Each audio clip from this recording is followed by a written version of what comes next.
Merci d'être avec nous sur Al24 News au sommaire de l'actualité de ce mardi 9 mai.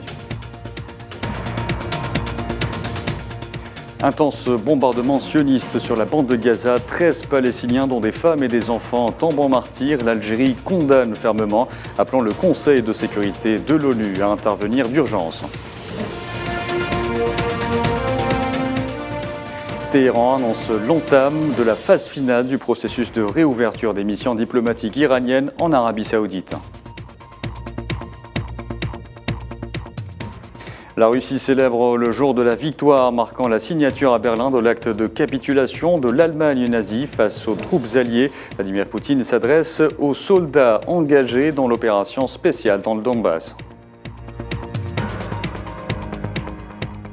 Et la présidente de la Commission européenne, Ursula von der Leyen, est à Kiev pour marquer la journée de l'Europe et afficher son soutien au président ukrainien Volodymyr Zelensky.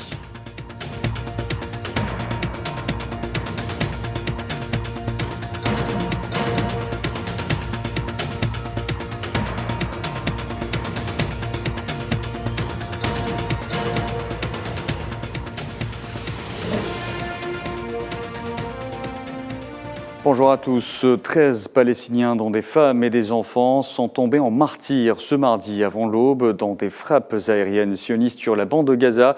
Certains sont encore coincés sous les décombres causés par des dizaines de tonnes d'explosifs et plusieurs missiles largués sur différentes zones de l'enclave palestinienne. Le point avec Neilaït Hamouda. Il était presque 3 heures du matin, heure locale, lorsque le calme nocturne a été interrompu par le bruit d'avions de chasse sionistes sur le ciel de Gaza. L'armée de l'occupation a procédé à des bombardements massifs et qui se sont poursuivis pendant 2 bonnes heures. Selon le ministère de la Santé à Gaza, des dizaines de Palestiniens ont été tués lors de ce raid, dont des femmes et des enfants. Certain nombre de maisons et d'appartements dans les villes de Rafah et de Khan Younes, au centre et au nord de Gaza, ont été pris pour cible. Plusieurs civils se sont retrouvés coincés sous les décombres des maisons bombardées. Des dizaines de tonnes d'explosifs et plusieurs missiles ont été largués sur différentes zones de Rafah et de Beit Hanoun. Les réactions ne se sont pas fait attendre. Abu Roudaïna, le porte-parole de la présidence palestinienne, a condamné cette dangereuse escalade sioniste. De son côté, Mohamed Shtiya, le premier ministre palestinien, a estimé que l'agression contre le peuple palestinien dans la bande de Gaza est un terrorisme d'État organisé et une tentative d'exporter la crise interne de l'entité sioniste. Ces frappes aériennes surviennent une semaine après l'annonce d'une trêve obtenue à la suite d'une médiation égyptienne autour d'une nouvelle escalade de violence de moins de 48 heures, suite à la mort dans une prison d'occupation du prisonnier politique Khadr Adnan. La horde sauvage sioniste mène des raids quasi quotidiens. Les violences, les agressions et les arrestations arbitraires se multiplient. Malgré les actes barbares illégaux qu'immoraux de l'entité sioniste, laquelle attaque et massacre des milliers de civils depuis plus de 70 ans, les Palestiniens semblent être déterminés de s'affranchir d'une puissance occupante. Pour rappel, en août 2022, une guerre préventive a été déclenchée par l'armée sioniste contre la population de Gaza. Bilan, 29 morts, dont 6 enfants et 253 blessés en quelques heures. Il s'agit de la pire confrontation de l'armée d'occupation et les Palestiniens depuis les affrontements de mai 2021. Et je vous le disais en titre, l'Algérie a fermement condamné ces raids aériens menés par les forces d'occupation sionistes, appelant la communauté internationale, particulièrement le Conseil de sécurité de l'ONU, à intervenir d'urgence pour faire cesser ces attaques criminelles et faire respecter les droits du peuple palestinien. En premier lieu, son droit à établir un État indépendant avec Al-Quds comme capitale.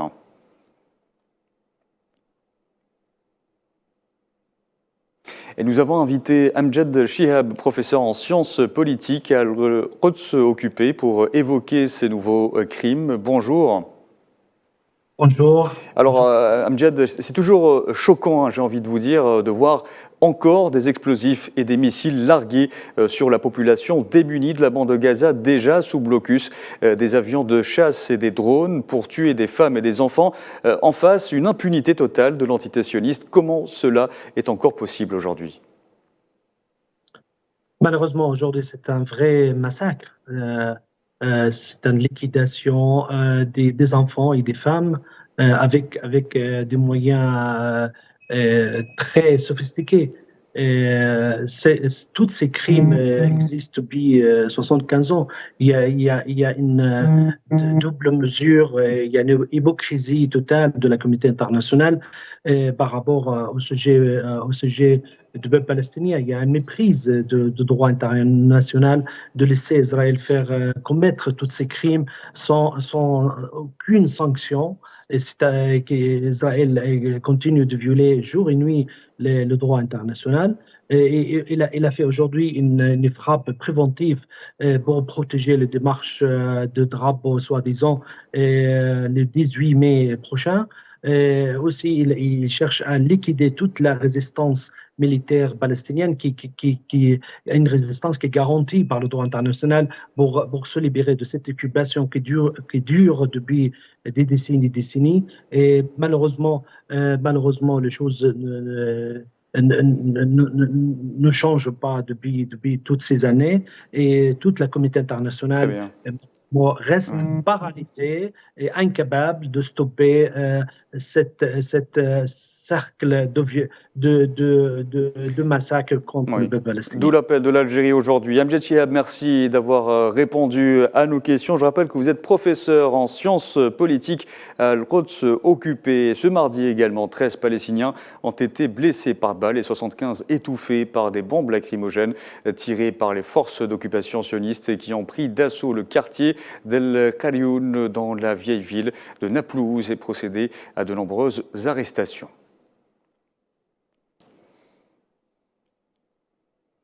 Dans l'actualité également, le président algérien Abdelmadjid Tebboune a reçu un appel téléphonique de son homologue syrien Bachar el-Assad, lors duquel il lui a fait part de ses vifs remerciements et de son estime pour les efforts incessants qu'il a consentis pour permettre à la Syrie de retrouver, dans le cadre de la présidence algérienne du sommet arabe, son siège à la Ligue arabe. À son tour, le président algérien a exprimé à son homologue syrien son estime et ses félicitations pour le retour de la Syrie, souhaitant au peuple syrien davantage de progrès et de force et à l'action arabe commune de parvenir à la réalisation des aspirations des peuples arabes.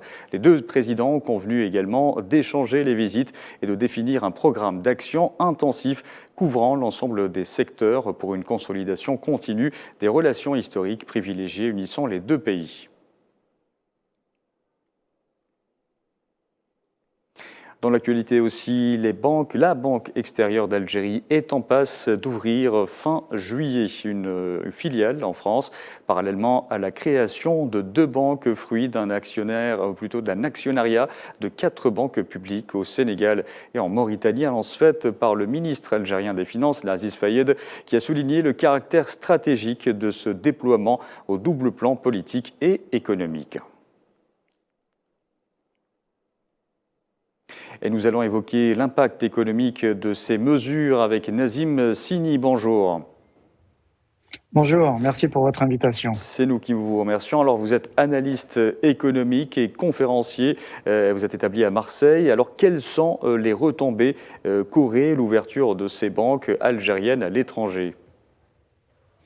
Alors, écoutez, c'est une excellente nouvelle et surtout les retombées peuvent s'évaluer à 3 niveaux. La première, c'est que l'ouverture et le déploiement de nos banques à l'international, notamment en France, va permettre de capter non seulement les devises, mais aussi l'épargne de notre communauté nationale qui vit en France et notamment à l'étranger.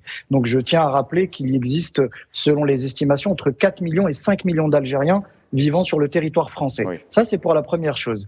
La deuxième bonne nouvelle, c'est que cela va permettre d'attirer des IDE en provenance de France, mais aussi d'Europe, puisque pas mal d'opérateurs économiques s'intéressent au marché algérien. Et donc, l'ouverture de cette banque va être un facilitateur dans leurs projets d'investissement dans notre pays. Et puis, la dernière raison qui explique et qui nous réjouit pour cette ouverture en France, c'est aussi que cela va être un signal très fort et aussi un message véritablement important pour nos opérateurs économiques algériens qui souhaitent exporter vers l'Europe, puisque vous savez que l'un des maillons les plus importants de la chaîne d'export, c'est aussi la banque. Donc, on va pouvoir doubler nos capacités d'exportation, faciliter aussi cet acte de vente vers l'Europe et aussi, comme je l'ai dit, capter l'épargne de nos Algériens qui vivent à l'étranger.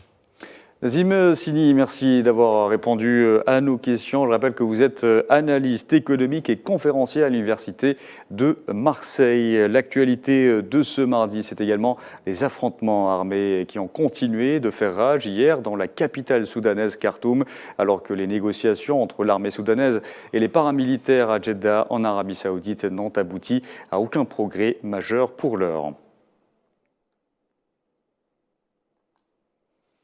Je vous le disais en titre, Téhéran a annoncé que le processus de réouverture des missions diplomatiques iraniennes en Arabie Saoudite était entré dans sa phase finale. Pour rappel, l'Arabie Saoudite et l'Iran ont conclu un accord en mars pour reprendre leurs relations diplomatiques et rouvrir leur ambassade et mission dans les 2 mois.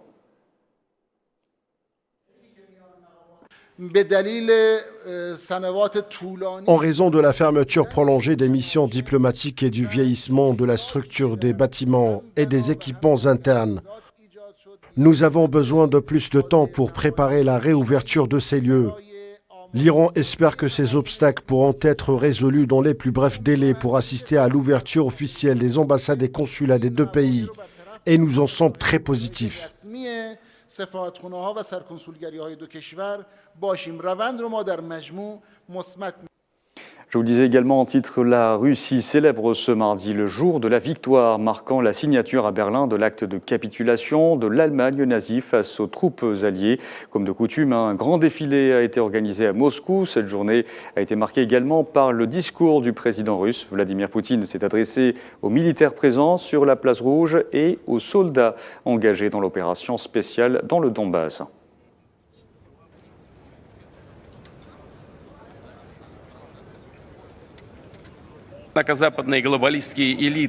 Aujourd'hui, la civilisation est à nouveau à un tournant crucial. Une véritable guerre a de nouveau été déclenchée contre notre patrie. Mais nous avons riposté contre le terrorisme international. Nous allons aussi protéger les habitants du Donbass et assurer notre sécurité. Quand pour la majorité absolue des gens sur la planète, nous voulons voir l'avenir pacifique, libre et stable, sur sa vraie nature. Et pendant ce temps, la présidente de la Commission européenne, Ursula von der Leyen, était à Kiev pour marquer la journée de l'Europe et afficher son soutien au président ukrainien Volodymyr Zelensky.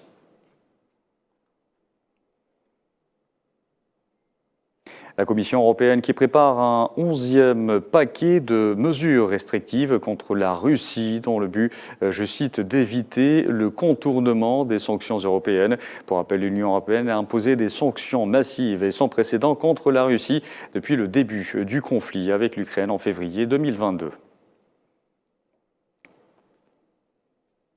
Dans l'actualité également, après l'expulsion d'un diplomate chinois par Ottawa hier, Pékin réplique en déclarant « persona non grata » la consule du Canada à Shanghai. En vertu de cette décision, la diplomate canadienne a jusqu'au 13 mai pour quitter Shanghai. Ottawa accuse de son côté le diplomate chinois d'avoir tenté d'intimider la famille d'un député.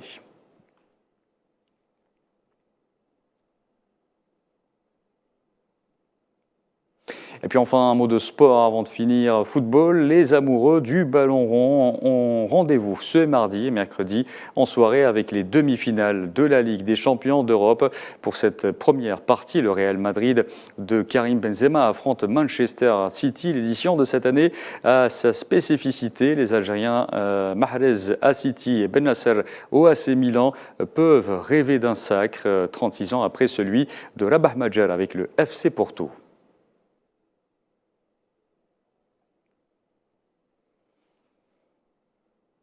Voilà, et c'est la fin de ce journal. Merci à vous de l'avoir suivi. Vous pouvez revoir ce programme sur le site d'Al24 News ou à travers nos différentes plateformes en scannant le QR code qui s'affiche en bas de votre écran. Excellent après-midi.